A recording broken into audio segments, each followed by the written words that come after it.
portable, open source, on-premise, and popular are the 4 things to consider whether or not one app can be chosen and put into GordonData IT ecosystem.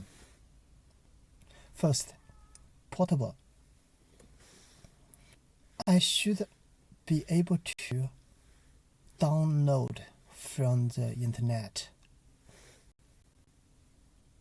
unzip it, or I should be able to copy it from anywhere else and start to run without installation.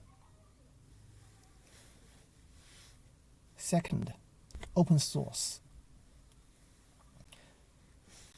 For this application, we should be able to find the source code from internet.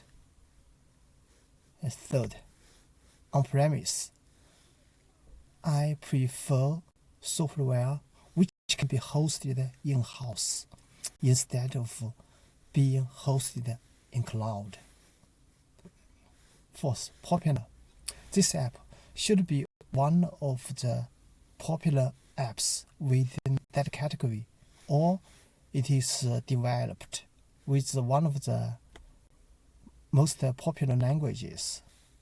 Portable, open source, on-premise, and popular are the 4 criteria to choose an app to put into GordonData IT ecosystem.